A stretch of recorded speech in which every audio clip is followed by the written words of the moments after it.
right, is a dream, right? And the process can be a nerve-wracking one, right? It can be like navigating a maze, right? Probably there are potential landmines ahead. And imagine that you buy a home and right after that, you get, right, some pretty unwelcome inquiries on your title and, maybe something on the mail about a line on the title and all of those, right? So that could be quite a few risks when it comes to title, right? And WFG in 15 short years has become a national player in title insurance, right? And that's no mean feat, right? All of us know that insurance is a pretty tough industry to crack into. It's a crowded playing field, and the bar is pretty high because it's a highly regulated industry, right? So I'm pretty curious, and I hope all of you are, to know about how WFG really became, a top 5 player in the business in 15 short years. And they've used OKRs really to drive the progress, right? So that's the context. And I'm pretty excited to welcome Justin, right, for this meeting. Probably, Justin, would you mind starting with an introduction about yourself as well as WFG, and maybe give us an introduction about the industry as well? Yeah, I'm happy to. And thank you for the kind words and introduction. I'm going to start bringing you on the road with me to introduce Title Insurance, our company. You did such a great job there. So my name is Justin Tucker. I'm the EVP of Strategic Initiatives for WFG. I was actually employee number 4 when we started 15 years ago. Walked across the street from a competitor. There was about 10 of us sitting around a table with yellow legal pads and pens, and we're like, okay, I mean, we have a title company, but what's next? And within those 15 years, I've worn a lot of hats. Chief marketing officer for a period of time. I helped open our tech entity, which is called My Home, and develop kind of our pillar technology. And now I have my hands in everything strategic, which one of the things that falls under my purview is helping us create vision, objectives, goals, and making sure that those are socialized and that we're tracking those. But as you mentioned, in those 15 years, we were one of the fastest companies in history to build a national footprint. We do title insurance in 49 states, not Iowa. They don't do it there. And then also we are now, I'm actually the 6th largest underwriter in terms of market share. So it's been a wild ride, a lot of rapid growth, and a lot of change through those 15 years. And then you mentioned the industry itself. There's a lot of pressure around the concept of real estate and what people are paying for. For those paying attention, there was a pretty major lawsuit that just happened recently with the buyer's commission side of real estate agents. And we act as kind of that intermediary. So we sit in between the buyer, the seller, the borrower, the lender, the agents on the transaction, and we just kind of help facilitate everything while also making sure that we protect the title of that property, that we're making sure that there isn't anything that's going to follow that property around. And so the way that I like to explain it is we are much more of a preventative insurance than an assumptive insurance. We do all the work up front to make sure that you're safe, as opposed to like car insurance, which just kind of assumes at some point in time you're going to get in a wreck and therefore you pay every month. You pay us at the beginning, we do all the upfront work, and then we protect you throughout the process. Great. That's an awesome introduction, Justin. And folks, for the people who are joining just now, welcome again. And we encourage you to stay till the very end, right? At the very end, there's going to be a surprise gift announcement for all of the folks who stay till the very end. And also, questions are welcome, right? We are going to have the last 10 to 15 minutes for questions. And, if I find something very relevant, we might even, bring the questions, during the discussion itself. So please start typing your questions. And it's great to see, people from all over the world, right, joining the session today. And just coming back to the topic, right, for a lot of folks all over the world, right, buying their first home or buying their home could be the largest financial transaction, right, they ever do, right? And that could be really a nerve-wracking process, right? And hence, rightly so, the insurance industry is tightly regulated, right? And the order of things don't change very frequently, right? And that's the reason why it's so impressive that in 15 years, a company has shot into the top 6, right, in the entire US, which is probably one of the most competitive markets, right? It's wide open for everyone to come in, right, for somebody to achieve this status, right? So with this background, Justin, can you tell us the history of OKRs in WFG, right? How did the idea of OKRs come in the first place? And why did you think of using OKRs for such an impressive growth? Yeah, I mean your point is very valid. It's a very competitive industry. It's commoditized. It's highly regulated. There aren't a lot of opportunities for us to differentiate our product or to price compete. And so it ends up being things like the technology that you implement, the service standards that you create. Those are the types of things that allow you to create some market segmentation and differentiation. For us, we were a new company in 2010. And the market, for those of you guys who remember, wasn't very good at that point in time. And a lot of people were asking, why are you opening a new national title underwriter in a relatively tough market? And the reality was that tough market actually created opportunity. A lot of the competition had become very complacent. There wasn't a lot of innovation in our industry. People had stopped being externally focused on the client. They became very inwardly focused on their processes. And so when we started, like any startup, we had a lot of folks wearing multiple hats. We were just, it was new, it was energetic, it was exciting. There were a lot of people who were curious because of the timing and some of the people who moved over and joined us. And so we had a lot of rapid growth right off the bat. What I'll tell you is we used a very old school business planning model. It was very much goal setting, strategies, tactics, and we do it at Q4 every year. And we would put those business plans in a drawer after we finished Q4, and then we would just find our way through. And so about 10 years into the process, a lot of the hype, a lot of the newness, a lot of the movement had happened, and we found ourselves flattening out. And when we started to flatten out, our CEO came to me at that time. His name is Steve Azonian. He actually was the CEO of Realtor.com, works very closely with some amazing brokerages and lending companies in the space. And he said, I think it's time for us to grow up a little bit and we need to shift our business planning philosophy over to OKR. So I want you to lead this initiative. We want to increase the transparency, the simplicity, and then we want this to be something that we're revisiting often as opposed to something we just do once a year. So someone who hadn't had a lot of experience with OKRs, I started diving in, reading Measure What Matters and reading and watching anything that I could and starting to absorb the concept. And we took our first stab at OKRs 4 years ago. I will tell you, and I know we'll get into this a little more today, but there are a lot of bumps and bruises along the way. There were things that we could have done a lot better had we known. But 4 years later, I feel really good about where we're at, how we're organized. And just to give a plug here and profit, and not only the expertise of the folks that work there, but the system itself have been a major, major help in what we're doing. That's awesome to hear. So Justin, to go back to the story, yes, the CEO came to you, said that, hey, we are going ahead with OKRs.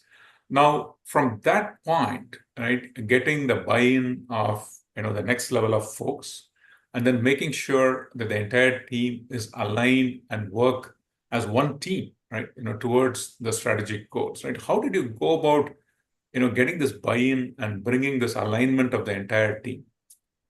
Yeah, I feel like I could write a white paper for you on the mistakes that were made.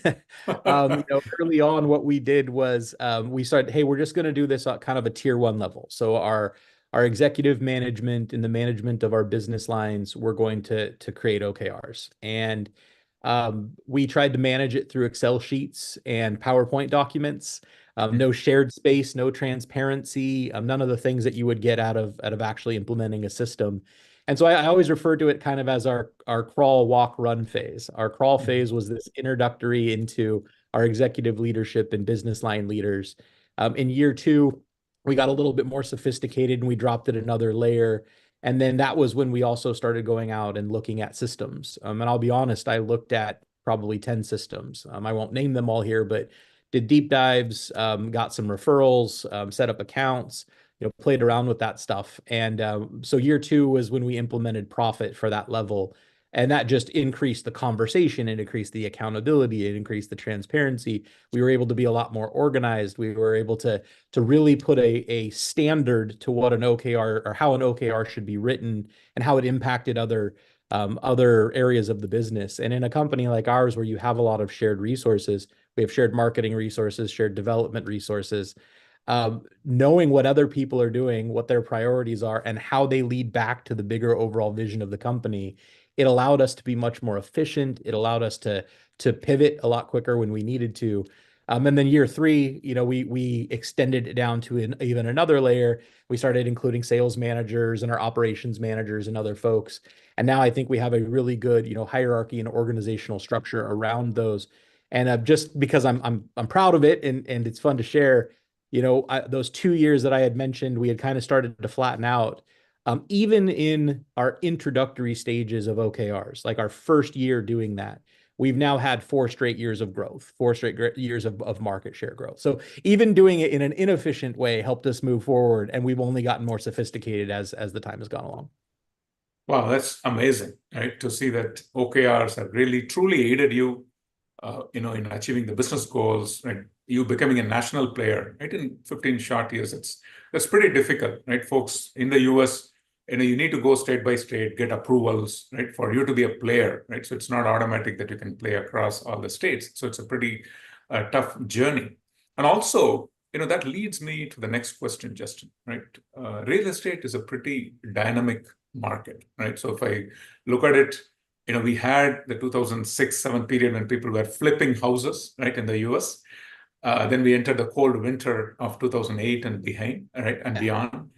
And then we had a stage where, pretty recently now, before COVID, commercial was pretty big. Now, after COVID, commercial has gone down. Whereas again, in a lot of smaller markets became big. So it's a pretty dynamic market, real estate, right? So how did OKRs really help you, right, in such a dynamic market, to prioritize your initiatives and adapt to the ever-changing market conditions, right? So how did that work out? Yeah, I mean, the word that you use there that I think is pertinent is adapt. And our world changes so quickly and sometimes in ways we can't predict.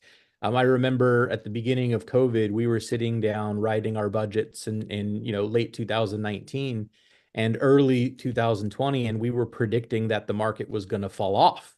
And so we were trying to prepare for, okay, how are we going to manage our expenses? And do we need to, what do we need to do from a footprint standpoint? And then it went crazy. I mean, we had more orders than we knew what to do with, and we couldn't find the staff to actually be able to service those at a high level. And so what's great about the OKR process from my perspective is because it is dynamic, because it can constantly adapt, and because we're reviewing this monthly, we're able to look for indicators and then make adjustments a lot quicker.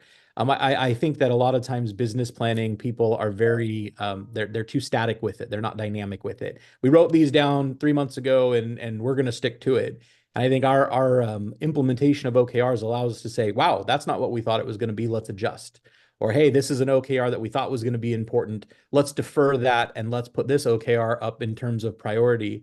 And where all of that kind of rubber meets the road is when the company has not only a vision, but a process for executing on that vision. So for us, we are very much even though we're a title company, I refer to us often as a CX company. I mean, we are a customer experience company. And that means that we have to have staff that believes the same thing, that's highly trained. That means that we should be looking for ways to simplify processes. It means that technology should be a part of that. It should empower relationships, but not replace them. And so our ability to now create OKRs, think that we have it right, for the world to throw us a curveball and for us to be able to adapt quickly and keep moving forward. We've been able to do that very successfully because of OKRs. I don't think our last 2 years would have been as successful as they have been if we hadn't done that, because we went from complete polar opposite markets, a market where there was so much business we didn't know what to do, but we weren't allowed to have people into our branches to sign documents, and we were having to change policies and procedures, and we were having to put plexiglass up in front for signings and all these crazy things that happened, to a market where rates went out of control and the refinance market was effectively gone, and the volume of homes that we're selling went down. And that massive shift, we were able to weather that better than any company, I think, in the market, and continue to grab market share, even though we were in two polar opposite markets. Yeah, that's awesome, Justin. And I'm seeing a couple of questions coming in, so folks keep coming with your questions. I might start pulling the questions, as we proceed. Now, Justin, when we implement OKRs, right? So there is this process track, where you really focus on, or people also call this as a hard track, right? You have a process and you really follow, the process start to finish, for a quarter, for a year. But then there is also the soft track, right? And for a lot of organizations, their values, right, actually power the soft track.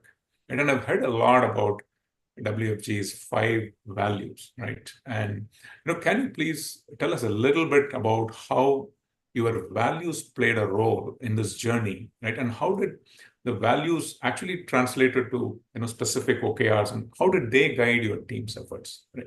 Be great. Yeah, it kind of is that North Star. It's where you can actually have some level of decision making that's built upon a belief system. And our founder is a gentleman named Pat Stone, and he sat at the head of the largest underwriter in the nation, and ran them through their growth phase. And then he also sat on the board of the second largest underwriter in the nation. And what he realized was that he thought there was an opportunity to become a more client-centric company, that we should be a part of our client's process as opposed to the ones trying to dictate the process. And so we actually started out with an original 4 cornerstones. Those are: everything we do is because of you. That's kind of our guiding light. We make sure to stay externally focused on the client. To obsess about service. And to obsess about service, it doesn't mean you just talk about it. It's you measure it, you follow it, you know when it goes up, you know when it goes down, you're able to make the adjustments that you need to do there. The other one is to take time and cost out of the real estate transaction. That's something that we actually believe is possible, that we can do a more succinct transaction and that we can do it at a lesser expense and we can make everyone more efficient. That's all kind of connected to this idea of communicate, collaborate, and coexist. We call those our 3 Cs. And that is more of like how we live. We're going to constantly communicate with everyone. We're going to collaborate, and then we're going to coexist with all of the partners in the process to create a better transaction for all parties involved. And then about 2 years ago, we introduced our 5th cornerstone, which is to reimagine the customer experience, to not be victim to the old traditions of the past and feel like, oh, we have to do it this way. It's to always be looking on behalf of the customer to see if there's a better way to do that. So when you have like any company, limited resources, we don't have an unlimited war chest to go do whatever we want to do. When you're setting up OKRs, you make sure that they connect back to those ideals. Are they helping us take the time and cost out of real estate? Are they helping us communicate with our clients at a better level? Are they helping us reimagine the customer experience?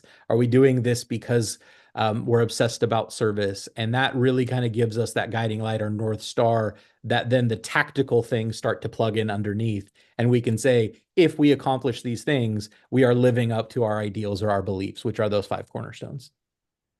That's pretty inspiring. And folks, what we see, right, repeatedly in many of these success stories is that the values of the organization, they become the most toughest, I would say, competitive advantage, right? I mean, that's very hard for a competitor to replicate, right? And having the customer at the center, right, of your entire world, and designing processes around the customer, and I think that has really proved to be a great differentiator.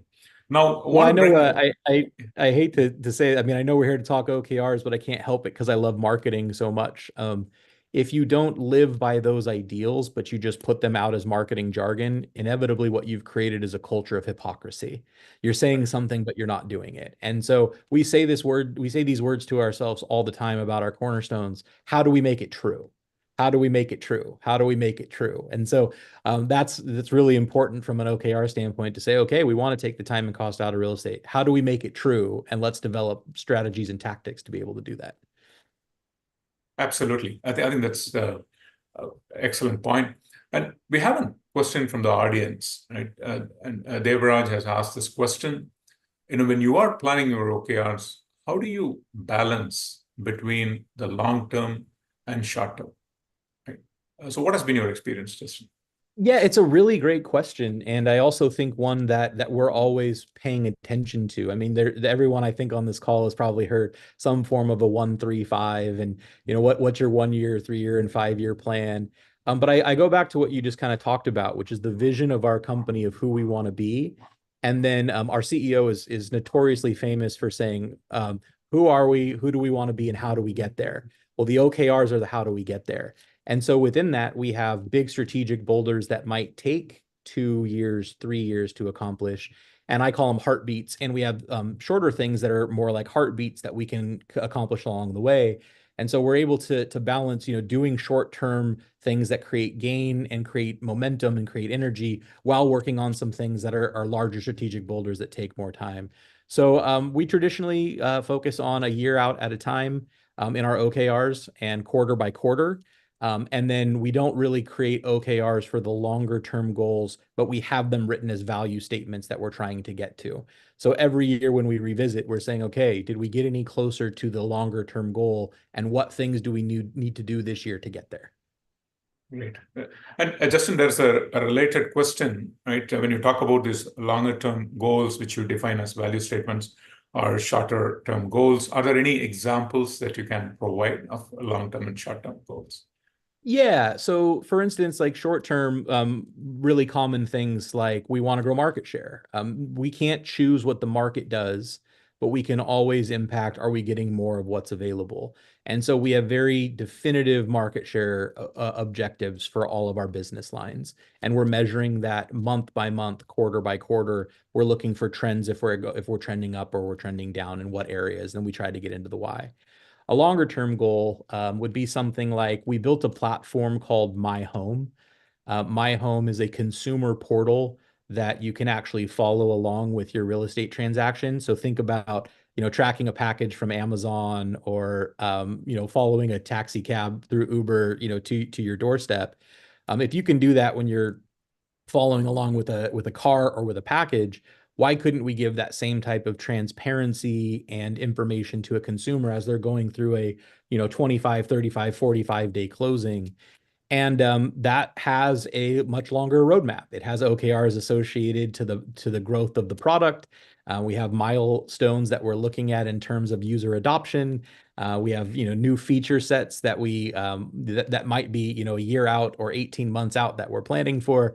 And so that's an example of how something that is we call it a strategic boulder, something that is a bigger boulder to move. It has incremental things that you do that feel short term, but it's a part of a much bigger long-term vision. Okay, that's a wonderful example.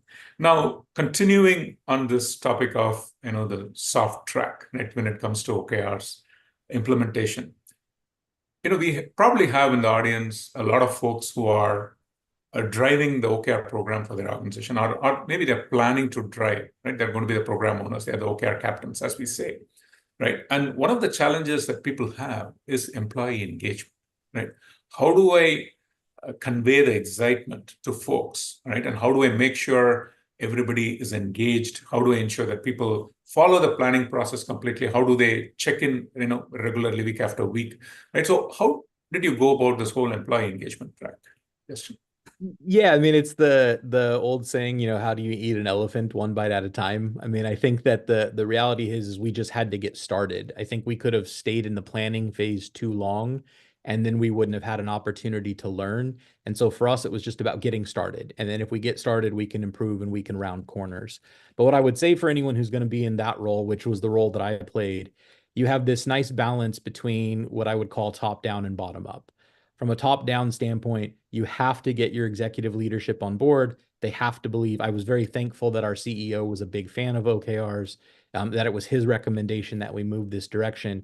And he was very clear with our vision. Here's who we are and here's who we want to be. And with him on board, it gave me the ability then to go to employees or people or stakeholders and say, hey, we're switching from this thing that's an old style business planning technique. I know you're very comfortable with it, but I'm here for you. We're going to do a lot of things to get you more comfortable with this. And what I found, to be honest with you, what I found is it was almost too simple, and that's why it was hard. Is, people want to, when they want a business plan, they want to give you big, long narratives and let me write out these huge statements and give you all the color commentary. And the reality is, it's like, just give me a qualitative statement. What is it that you want to achieve? And how will you know you've accomplished it? And so I think most of the time people struggled with their brains being wired to do this long narrative storytelling as opposed to this very simplistic and impactful view of OKRs. And then we worked with you guys. We brought you guys in as a partner.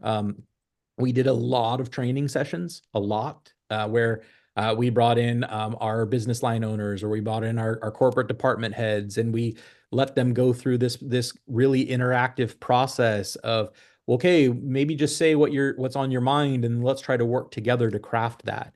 I will be really transparent again. We were absolutely a cluster in year one because we were trying to use PowerPoints and Excel sheets and Word documents, and getting it into a collaborative space where everyone could see other people's stuff was really helpful. And then the phrase I would use is it's kind of gamified in Profit. We have a cadence. You're updating it every month. You get notifications that you need to go in and update it. I'm reporting on that back to the entire company, so we know when people have checked in and when they haven't. And then like there's just something about it that feels good to move a needle, and the visualization. I wouldn't undersell that. It's kind of like someone with their Apple Watch or their Fitbit. Like, oh, if I'm not going to get credit for my 10,000 steps, I'm not going to go take them. Well, now like they're getting credit for it. They're seeing this dial move forward. They're seeing how it's impacting their OKRs and how it's rolling up to the objectives of the entire company. So what I'll just say from that is, like, if anyone's going to be in an OKR champion role, simply get started, and then you're going to learn through doing. And we just continue to iterate to a place where we got a lot more sophisticated.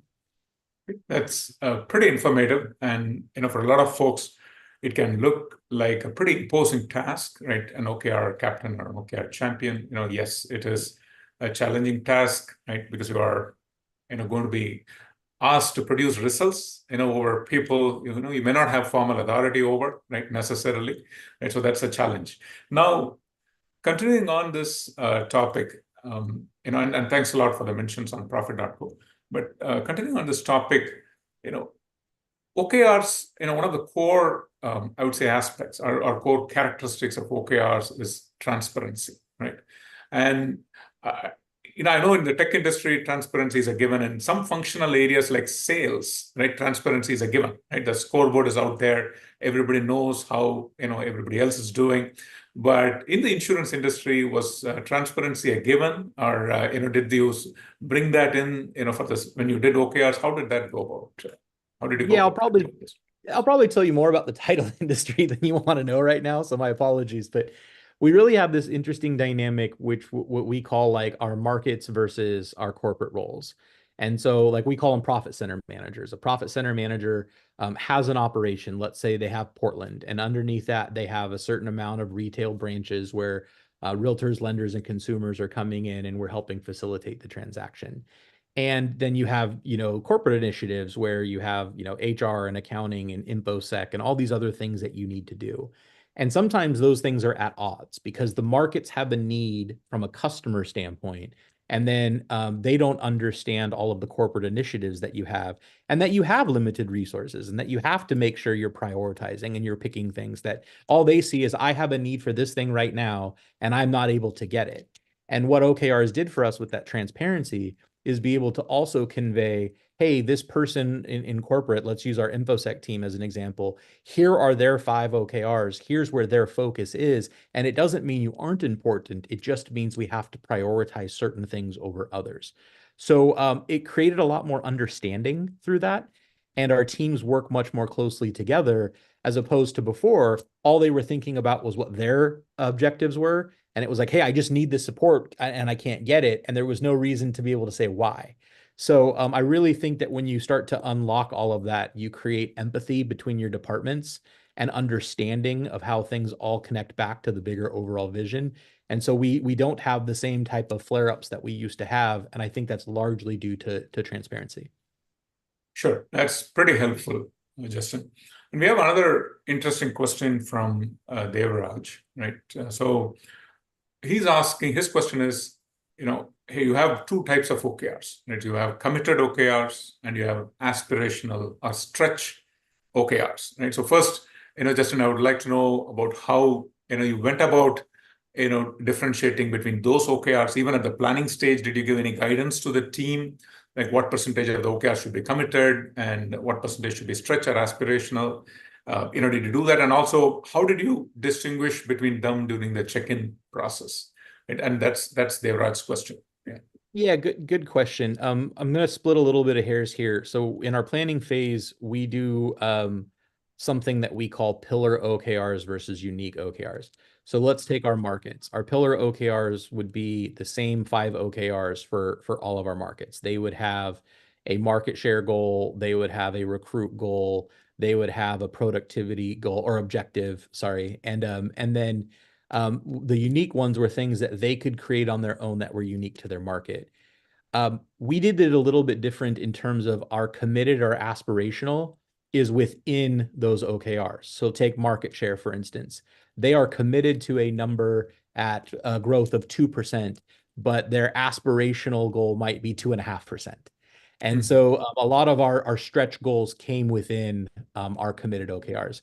But on a top level, we absolutely have aspirational OKRs, big, audacious goals of things that we want to achieve that aren't necessarily, going to happen, but we really want to make those happen.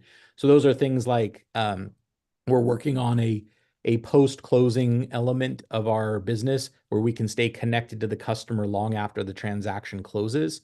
That is absolutely complex and aspirational and has so many working parts. And so for us, the aspirational stuff really happens more at the top level. And then as you move down, we give people those committed OKRs that they can put stretch goals into, that they can stretch a little further than what they're committing to. Okay, great. That's awesome. And uh, just in terms of, OKRs I would say, helping you with agility, right? As the quarter proceeded or as the year proceeded, right, real estate can be a pretty complex business, right? How did OKRs really help you with tracking the progress, right? And did it help you to identify the challenges early and doing some course correction, right? What has been your experience with respect to the execution part, right? I think that's probably my favorite part about implementing an OKR strategy is your checkpoints. With our old business planning strategy, we would create these long documents. Everyone would have one. You couldn't see what other people's were. And then they would go in a drawer and people would just do what they did. And our outcome would just be whatever our outcome would be. But now, because we have this OKR platform in place, we actually have a cadence for people checking in every month. And then we have a monthly all hands meeting where people go through the progress of their OKRs for everyone that has them at a certain level. And then on the corporate side of things, we do a smaller group meeting that we call red, yellow, green. And we just get together with our key stakeholders and say, okay, go through your top OKRs and tell me like what's green, what's going well, what are you feeling that's at risk, and what are you really in trouble in? And if you're in trouble, we need to make a decision. Do we need to reallocate resources there so that we can get you out of trouble? Are we going to defer it? Did we make the wrong assumption? So having that cadence of continually being connected and conversing about this stuff allows us to be much more flexible and adaptive. When in the past we would have just said, "Oh, those were your 3 goals at the end of 2024. We'll just see how you did at the end of the year and see if you got there or not." That cadence, I think, is the gold, is really where the magic happens. Yeah, that's really amazing. And Siddharth has a pretty interesting question, right? We just moved to execution, but he's another planning question he has, right? Which is that a lot of folks do OKRs for a quarter, right? Which is considered more like a short term or medium term, right? How do you marry that to the long term vision of the company, right? So how do you do that? You answered about balancing between long term and short term. Probably there's another variant of that, yeah. Yeah, I mean, I know I keep referring back to market share as an example, but it's just such an easy one for us, and it's such an important element. Back to the conversation around we can't control the market; it may grow or shrink, but we can control how much of it we get. So we have a yearly goal for market share, and then we actually track that progress month to month, and we have quarter objectives tied to it. So if your goal is to get a 1 point of market share in 2024, you need to get 0.25 in Q1, you need to get 0.25 in Q2, you need to get 0.25 in Q3 and so on and so forth. So being able to break those down and compartmentalize them into smaller bite-sized chunks it kind of helps you take that stair step approach to something bigger. I think that's the real value of doing things quarterly, is it can be too abstract if it's just this big yearly goal. But if you can take a big yearly goal, break it down into where you need to be quarter by quarter or milestone by milestone, then you can track the progress much more more effectively than just saying, "Hey, we have this year goal, and we'll see where we're at the end of the year." Sure. And I think, folks, if you recall, right, about the origin of OKRs at WFG, right, Justin had mentioned how, the annual plan, would be a document that would just go into a drawer and, after the preparation, and nobody would notice that probably till the end of the year, right? From there, they moved to a very regular cadence of monthly meetings, right, to review. And Justin is absolutely right. That's really the favorite part of OKRs, which is, the rubber meets the road. You are doing execution, you are tracking execution. That is absolutely important, right? Maybe I'm going a little bit off our routine here, but these monthly meetings, how would they go about, right? How long would it happen, and how do you run these meetings? What would come out of it? Yeah. We have two different, so we have our monthly meetings with our managers, and then we have a quarterly red, yellow, green. So in that monthly managers meeting, they are first going to go through their financials. So they're going to talk about, their P&L and the progress and where they're at comparative to budget. And then they're going to give updates on their OKRs. And so what's really cool about that is, as people are going through their budget and their OKRs, and they're socializing it and they're sharing it, not only does that create some accountability, but it creates collaboration. And so now let's say one of our markets is way above budget, and they're doing a bunch of amazing things, and their market share OKR is going crazy, and they've done a great job of recruiting and all these other things. Then it allows one of their peers to pick up the phone and say, "How are you doing that? What's leading to your success?" And that simplicity of OKRs, I think, is important, because it's really not the tactics. It's truly, what is the objective that you want to accomplish, and how will you know you accomplished it? Once you are either accomplishing it or not accomplishing it, that's when you can start to get into actions. The tactics. What are you doing? What does your day look like? What are your activities? So if someone's OKRs are going well, we're like, great, keep doing what you're doing. If they're not, we're like, hey, let's unpack that. Let's see what's happening there. And then you find opportunities for the peer collaboration, which I think is gold, because now you're talking to someone else who maybe is blowing their OKRs out of the water. And as long as they didn't sandbag, but if they're blowing them out of the water, then let's look at that. Why? What are you doing? And I think that's really helpful to scale best practices. Yeah, and this is an amazing insight, right? So OKRs have truly improved collaboration, right? So if I look under the wrapper, right, what we understand is that, the good performers, they have actually aroused a lot of curiosity. And these monthly meetings probably are encouraging people to, go to them, get the best practices, find out how they did, what they are doing, and, really learn, right? And it looks like, from what you're saying, OKR execution is really promoting, collaboration, and really inspiring people, right, across the company, that somebody else is doing pretty well and you are able to learn and share, right? I mean, that's really amazing. And we have a question, from Jayant, and folks, if you have questions, please type in the Q&A panel, right? But we have a question from Jayant in the webinar chat, right? So yeah, you have planned for a certain set of OKRs, you have been tracking the execution. Now you have got to the end of the quarter, and you find that certain OKRs have not got executed as planned, right? Maybe they have fallen short, right? So how would you respond to that? What actions would you take to fine-tune the OKRs for the next quarter to make it more achievable? What would be the process of reflection? And we call it reflect and reset for next quarter, but how did you go about that, Justin? Yeah, I mean, reflect and reset is the perfect, verbiage for it. We're going to look at that, and we're going to challenge our assumptions. In a leadership position, we have to make sure that we worked with those folks to create appropriate OKRs, and that they are in fact achievable, and that there aren't roadblocks that prevent them from doing that. And so we're going to then say, okay, we didn't get this one accomplished. Why? Did something else end up taking precedent? And if it did you create an OKR for that? Does this need to get deferred to a later time? Were we wrong in what we thought was going to be happening, and we need to get rid of it altogether? And so I think what it does is it creates conversation and analysis.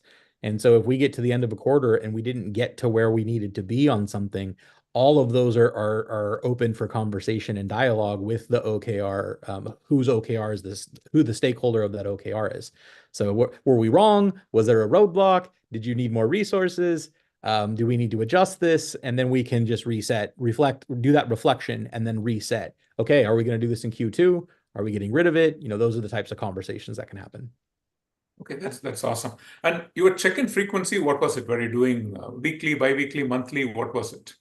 We are doing monthly. A lot of our KPIs come in on kind of a monthly rotation. So our market share update, our financials, our open files per employees, our closed files per employees, those types of things.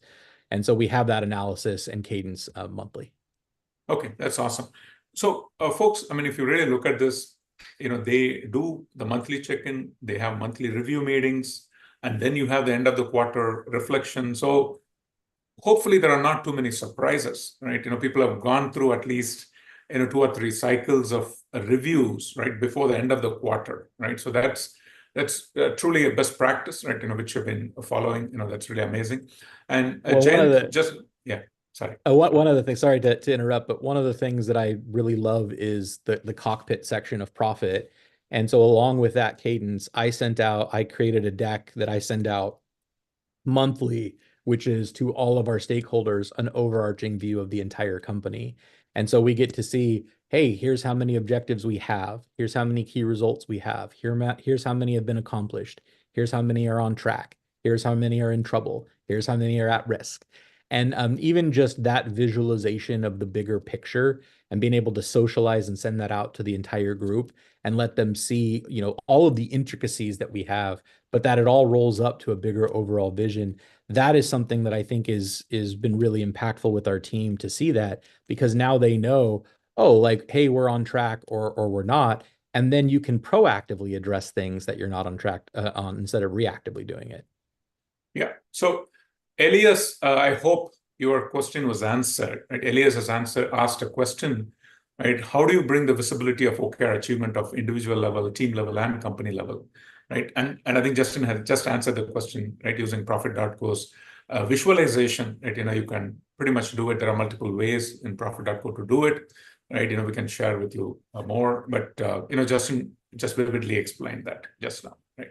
Anything else you would like to add, Justin, in terms of the visibility and reporting, and how do you share that within the company? I think that there's an old quote that it's like the frequency of interaction dictates the brightness of the future. So the element that I would add there or continue to reinforce is just having that cadence. If you're bringing it up every month, if you have a meeting every month, if their check-ins are every month, if you're sending out a overarching recap of the entire company progress, you're showing that it's important, and then through that it becomes important to them. That's awesome. Okay, and now going back, probably going to the tool aspect, Justin, I think you've referred to the tool several times, but you said that initially you started with Word or PowerPoint and spreadsheets. From there, when did you feel the need for using a tool, and why did you feel the need for a tool, and how did you go about it? Yeah. I mean, instantly. We weren't at a place to make a change in the first year, and so I just had to deal with it. But as the OKR champion, I was overwhelmed because these aren't shared spaces. And so I'd be using one PowerPoint and someone would update a different PowerPoint, or they would mess up the template when they were going in to make an update, and then I'd have to clean that up. Or our CEO would say, hey, I need an overarching recap, and I would have to go to like 10 or 12 different places to gather that information. And so I was like, instantly, I'm like, hey, I'm not doing this again next year. I'm going to start looking for a system. And then I'm going to be ready for our planning to have one of my OKRs be implement a system, implement a OKR tracking system. So I spent a lot of time looking at various systems, and there were a couple of things that were really important to me. The ability to highly customize the OKRs. For things like, we track OFPE and CFPE, which is open file per employee and closed file per employee. we're looking at, net revenue per employee. We're looking at, we have a sales strategy for getting diamond, platinum, and unicorn clients. And so I wanted to be able to really put our vernacular in there and make it really feel like it fit our industry. The one button, click to download a presentation, that was another part, so that we could just create presentations that we could send to our investors, or that we could, that we could use to communicate the progress to our folks. A lot of those things were really important, and I just found that Profit was actually not only it was simultaneously the easiest system to use, but the most flexible. And so then I put a small beta team together of would-be users and said, hey, let's start testing this out, and how do you like it, and what types of things would you like for it to do differently if you could. And you guys have been great about our feedback. And so we were just really methodical in saying, hey, we know we need to have a more comprehensive organizational strategy around this to be effective, or inevitably it's going to become so much work for people that they're going to stop doing it. And that was not what we wanted. So we very quickly identified that we needed a system. And given the opportunity to go back, I would have started with a system as opposed to trying to do it all manually. Oh, okay, that's a great point. And the tool itself, since your monthly review meetings are so important, right? And did the tool also help you with data-driven decisions? And for the review itself, right? How did it help actually? Using a tool? Yeah.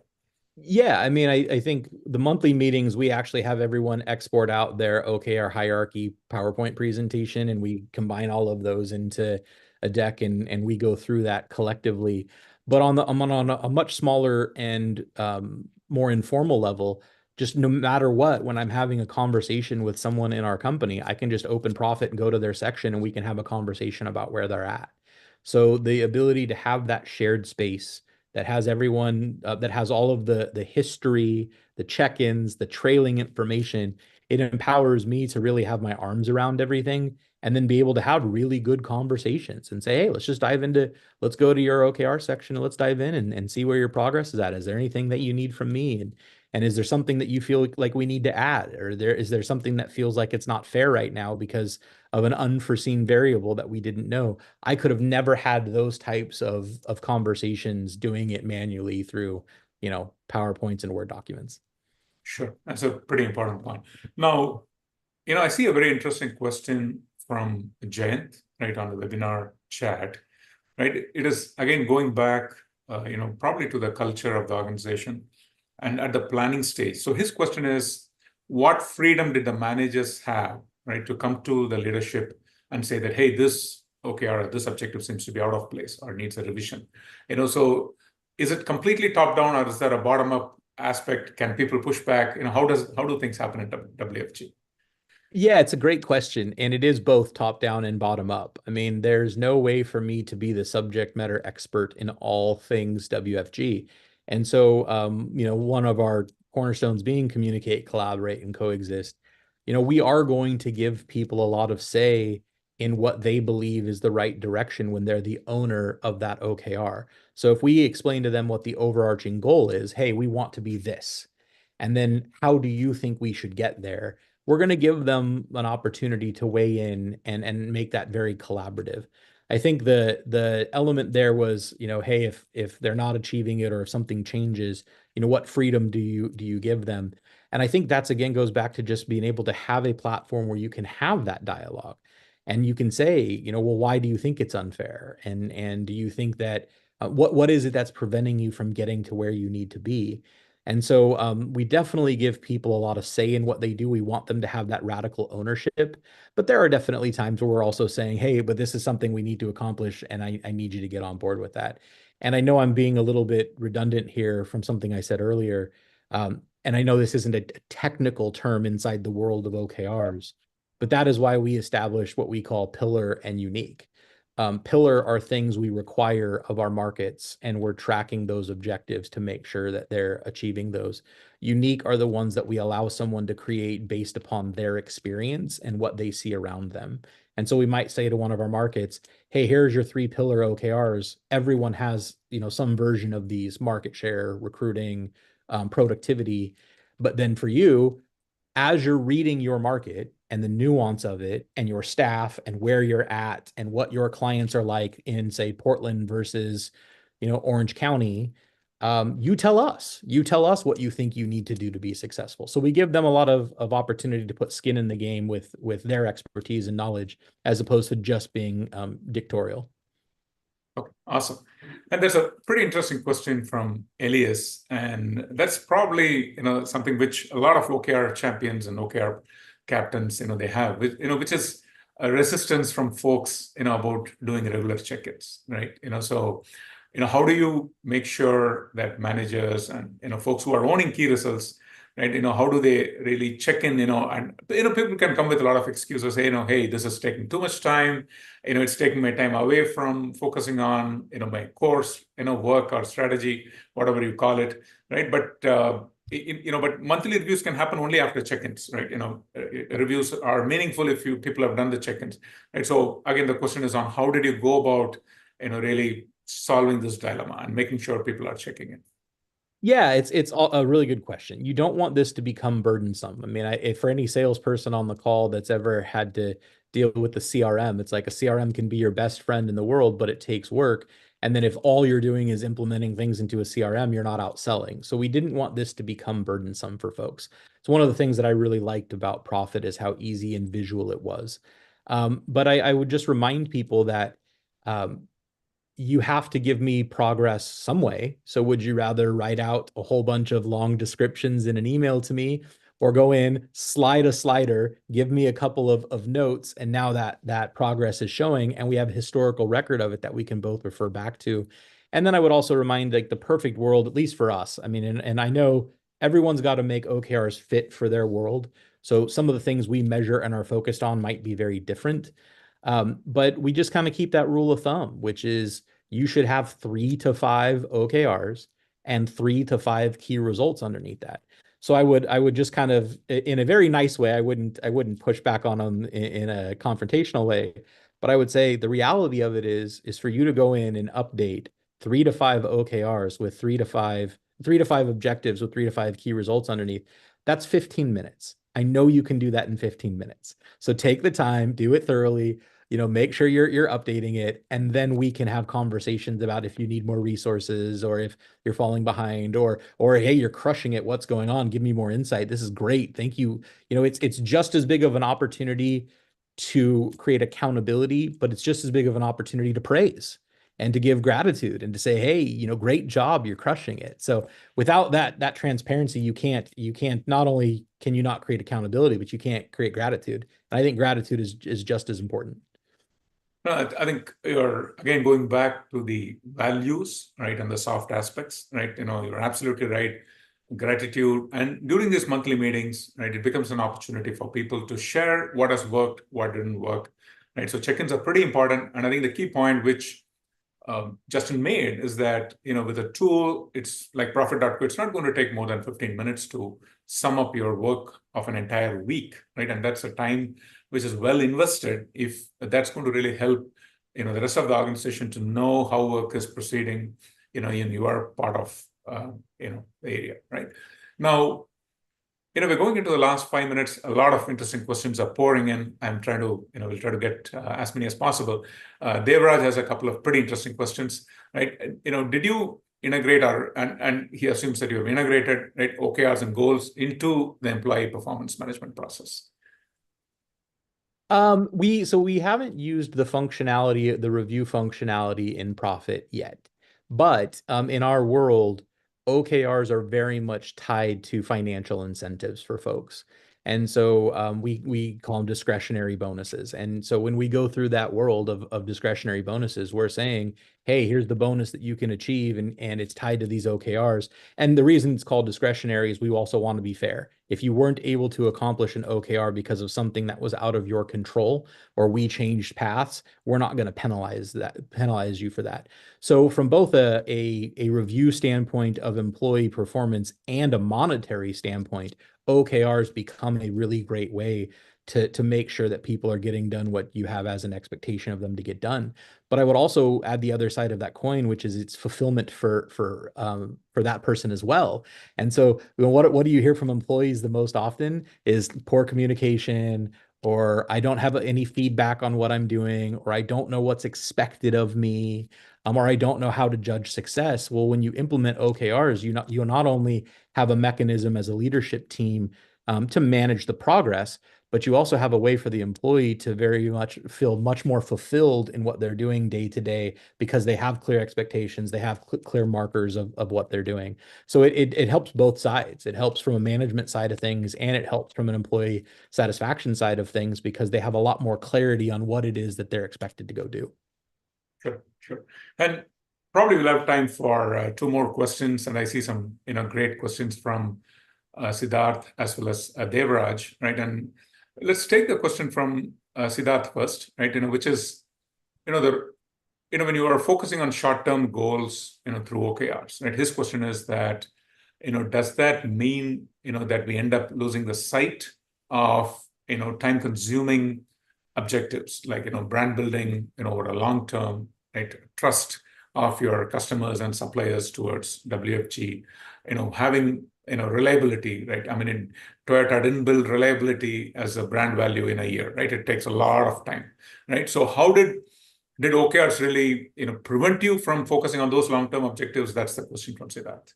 It's a really, really good question. I'm glad you asked that. And I think I would approach it from a couple of different ways. Profit is one of the systems we use. It's not the only system that we use. And so, you are also going to have a lot, like we have a feedback management system that we use where we're constantly sending out feedback loops to our customers.